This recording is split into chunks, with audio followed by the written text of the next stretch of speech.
crying. Tapos no crying, ha? Hi.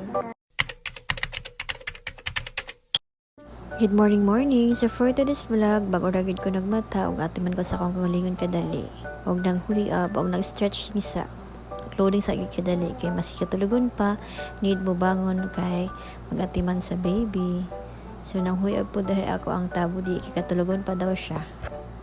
Pero ate Kra, sa mo to, nagandam na ko sa iyong mga gamitonon like sa nina niya o iyang mga pang skincare. So ako na po siya kibutang sa bathtub.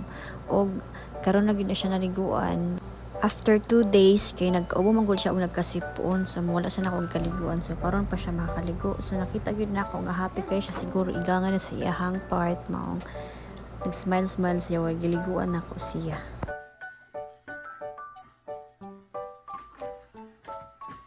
Nakalimot di ako butang og kotod sa iyang tagi nga may gani kay naapasa na ako kay ang nabasa sa iyang parties kanang iyang tiil pa man og iyang tami. So ako na pud gibutang ang kotod iyang talinga para sa safety dili masudlan og tubig ang iyang talinga.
After na ko maliguan si baby Tabo Day, so it's time for his skincare.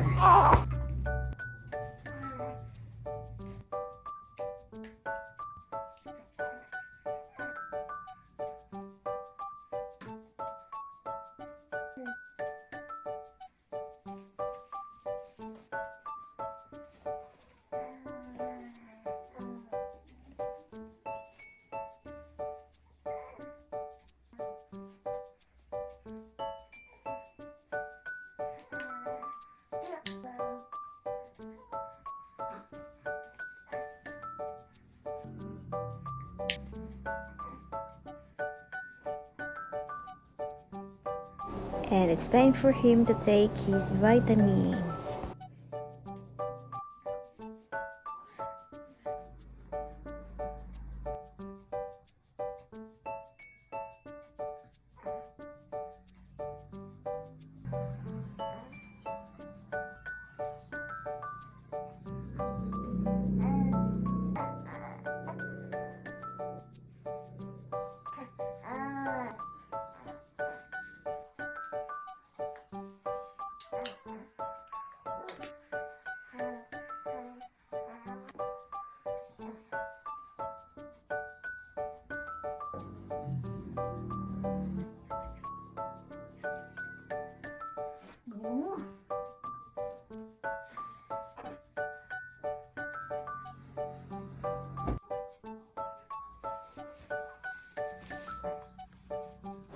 After na kog ligo sa yan, skincare and all, so it's time na magtimpla na pod kog milk para niya, para makainom siya, og para after anang niyang inom, makasleep na pod siya, og busog siya.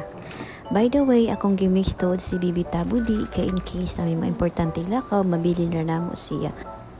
And that time, gitry na kong tunol sa iyang milk kung dawaton niya. Gusto gini ko haon, pero di pa man siya kadaog lagi sa mo, tututukay lang sa siya. Watang milk. Ano pa kabalo? Picture. Good morning. Hi.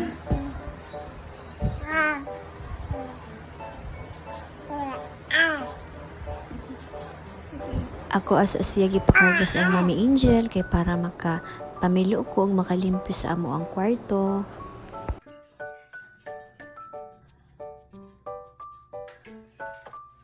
Fast forward, nakaligo na ko ng concession lang gid ko diha para madali kay dinalian na gid ka basta nanay na gid ka kay namin update. After na ko maligo, diha na pudayon ko na milo sa mga sinina ni Baby Tabo di.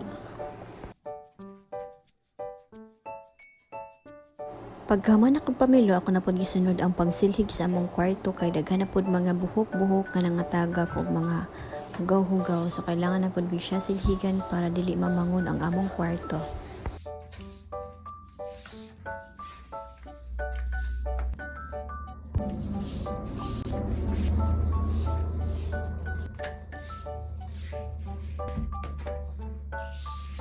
Pagkaman ako ligo limpyo and all, ako na pod atuon sa akong Baby Tabo di sa yung Mami Angel kay para yung Mami Angel o si Kincaid makaligo na pod ug naabdan nako nagmarites ang duha.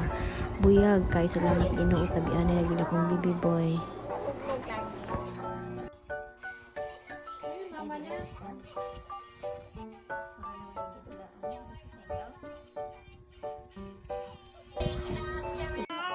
No crying, Tabo di. No crying, ha?